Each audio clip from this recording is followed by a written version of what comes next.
Hi, my name's Colin. I'm a grateful member of Alcoholics Anonymous, and this is my discussion video for my previous video, which was a reading of Alcoholics Anonymous number 3, and this is the video where I discuss the parts of the story that really resonated with me. Feel free to post a response video or make any comments you want.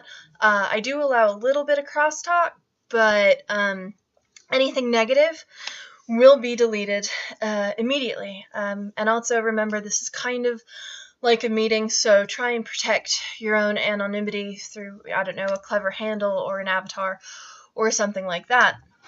Okay, on to the discussion. I really related to large parts of this story. So this is not going to be a short comment video from me. In the very second paragraph on page 182, he talks about how his childhood was different from those of others in the program. My case is rather unusual in one respect. There were no childhood episodes of unhappiness to account for my alcoholism. I never had any reasons, conscious or unconscious, which are often given for drinking. And I really related to that because my childhood was really happy. I mean, school was rough, but my family was amazing. And yeah, I come from a line of heavy drinkers on both my mom and my dad's side, but they never beat me, they never abused me. I always knew I was loved. It was an amazing family dynamic. And yeah, there was a lot of drinking, but they also taught me to respect alcohol. And so I guess what I'm trying to say is I also cannot blame my family for why I ended up the way I did. I do disagree ever so slightly in that I definitely had conscious and unconscious reasons for my drinking, which is that I suffer from depression and anxiety and, you know, sort of that general sort of stuff. And liquor was my cure-all for a very long time. And it worked, you know, until it didn't. And it worked until I basically needed it to get out of bed. And that brings me to the next thing I found really related to was on page 183. Morning after morning, I woke sick. There was always a flask of liquor sitting on the table beside my bed. I didn't wake up quite as sick as he did. I didn't have the jitters. I don't remember having DTs or anything like that.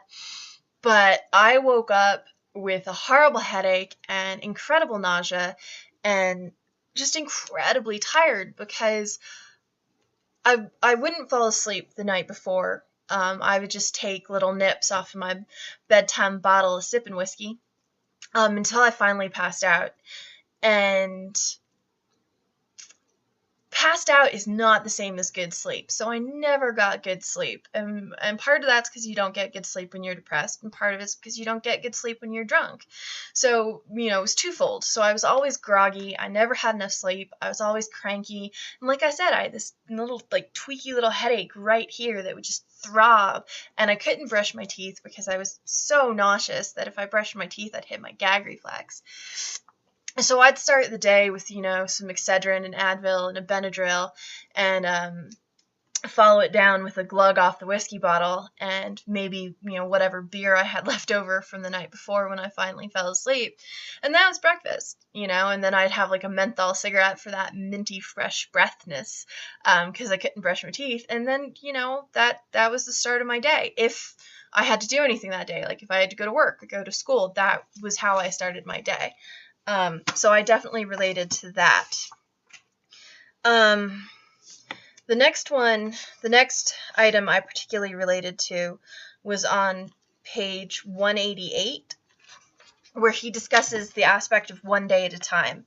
And he said, every time I'd start thinking about drinking, I would think of the long, dry years ahead without having a drink. But this idea of 24 hours, that it was up to me from then on, was a lot of help. And that is so true.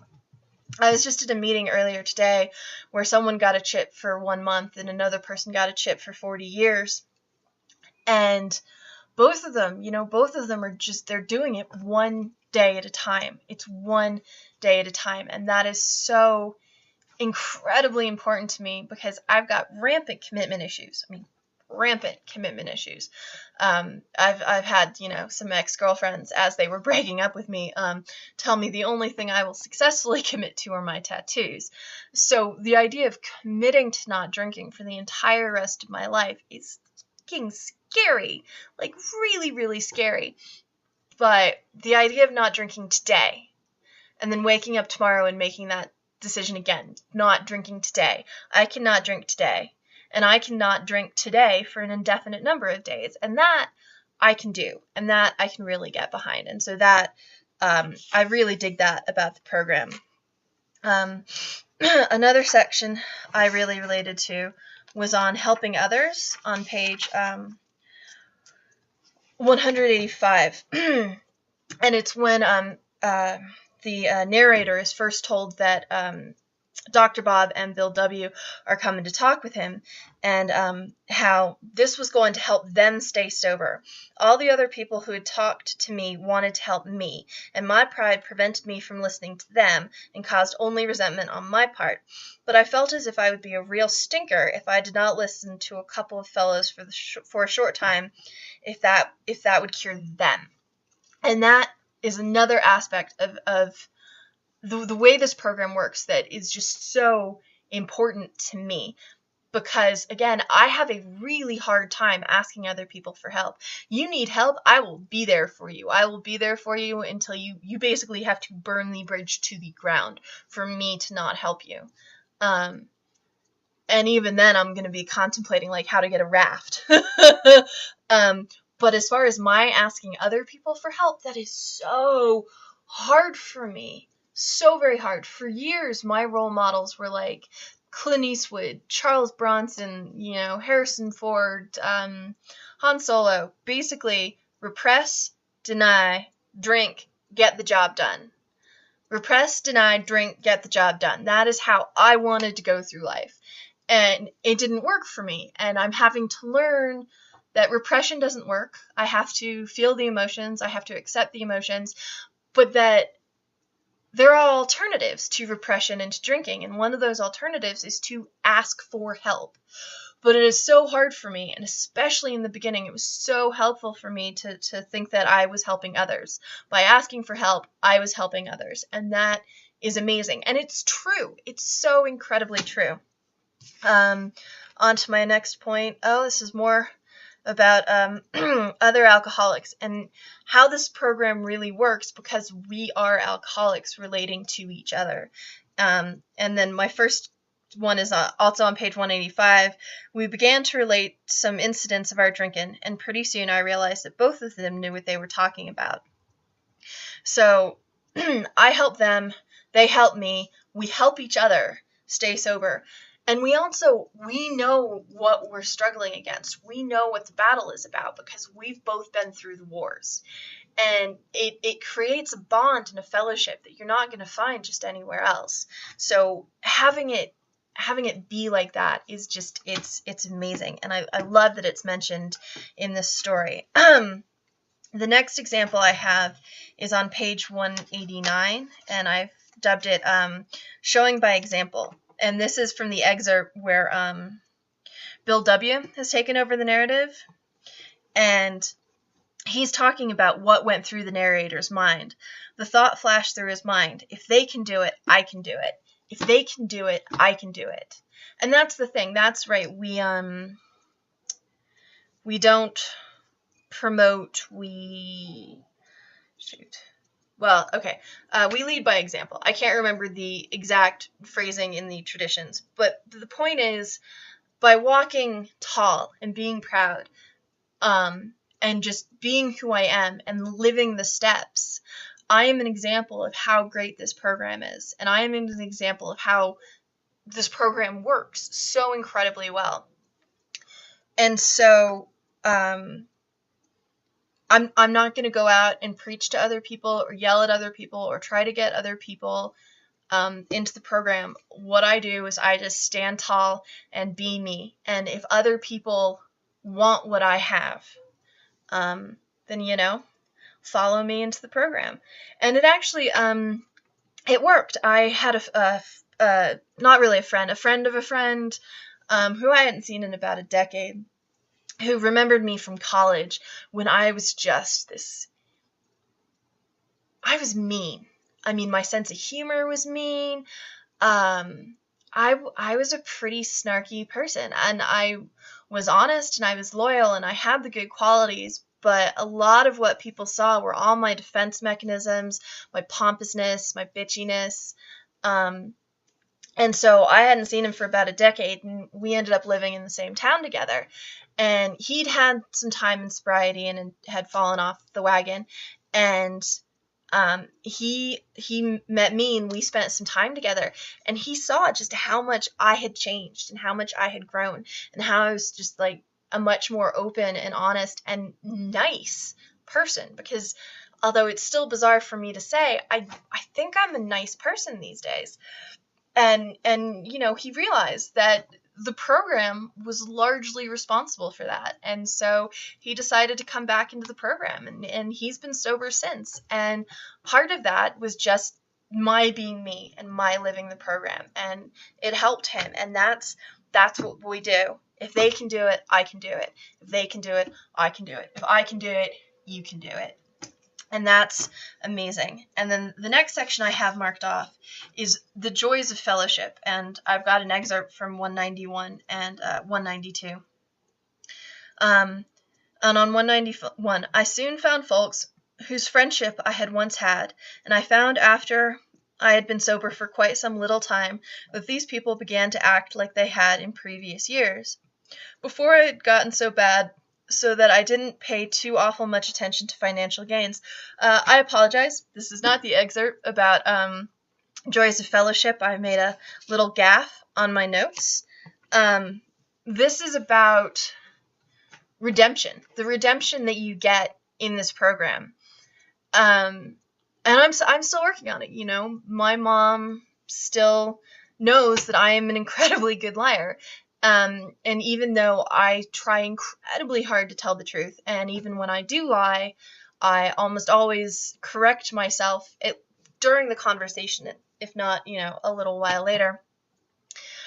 But, I've spent probably almost my entire life, really, at least since I became a teenager, lying to my mother. So, that's what, 10, 20 years of lying to my mother. So it's going to take more than a little while for her to start to trust me again.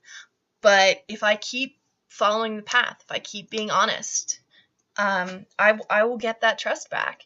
And I have already rebuilt bridges with some people I needed to, and I've got a long way to go. But all I can do is my part and my half, and it'll go from there. So yep, there's that. And then there's the joys of fellowship, which is on page 192, which is, I still go to meetings because I like to go. I meet the people I like to talk to. Another reason that I go is that I'm still grateful for the years that I've had. I'm so grateful for both the program and the people in it that I still want to go. And it's true. I love going to meetings. And it's not just that I need to go, because I do need to go. I've noticed if I spend like 2 or 3 days without going to a meeting, I start getting all like twitchy and jittery, and there's this like nervous anxiety running through me. But meetings are amazing. I walk into a meeting, and most of the time I feel this just wave of love and support and contentment. And it doesn't always last past the meeting. Sometimes it's just for the length of the meeting, and sometimes it will carry through for the entire day. But it works, and it's amazing. And I love going to meetings, and I love the people I've met in meetings, and I love the fellowship in this program. And a friend of mine who's currently in a treatment center asked me a few days ago, what do I do for fun? And I said, I go to meetings. I have a very structured life. I cook, I clean, I pretend to work on my master's thesis. But what I do for fun, what I do for fellowship, what I do to interact with other humans is go to meetings. And I love it. I really do love it. So I have one more thing to comment on. One more thing, I swear. And then this video will be done. And feel free, as I said, to comment. The other one is on page 190 when they sort of briefly discuss other addictions. I remember telling them, too, that I was going to be awful tough because I did some other things, smoked cigarettes and played penny ante poker and sometimes bet on the horse races. And they said, let's forget about those things, that is, trying to eliminate them all at once and concentrate on the drinking. And that is so true. Everybody has vices. Everybody needs vices. By all means, work on those other issues. And if gambling is your first and foremost issue, then tackle that before the drinking. If drinking is your first and foremost issue, tackle that before the gambling. But I've also often found that they tend to go hand in hand. If I'm not drunk, I'm substantially less likely to gamble.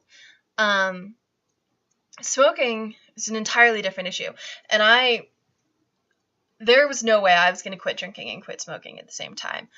They went hand in hand, but smoking through and through. I smoked. I liked to smoke. I was addicted to smoking. There's a point in the story where he says, if I didn't want to quit drinking, I ought to want to quit drinking. And that's how I felt about smoking. I knew I should quit smoking, but I didn't want to quit smoking. For health reasons, for any number of reasons, I needed to not be a smoker anymore. But I loved smoking. But after a year of sobriety, I was like, okay, on my 1-year anniversary date, I decided to quit smoking. I didn't just decide. Like, I'd done a lot of prep work before then, and I'd learned a lot of skills from AA. But I guess the point is, one vice at a time. One vice at a time. And if you do it right and if you live the steps, a lot of the other ones will follow. I got sober. I started eating better because I started cooking for myself instead of eating horrible greasy bar food to soak up some of the beer so I could drink more. Instead I started cooking for myself and eating much more healthy, and I had extra energy, so I started exercising a bit. And I might not be the skinniest person on the planet, but I lost a good 30 pounds in my first year of sobriety. So yeah, one thing at a time, but do it. Do it and do it completely, and other things will follow. And that's it for me and today's video, and hopefully somebody out there in YouTubeverse will participate in this conversation. All right, bye.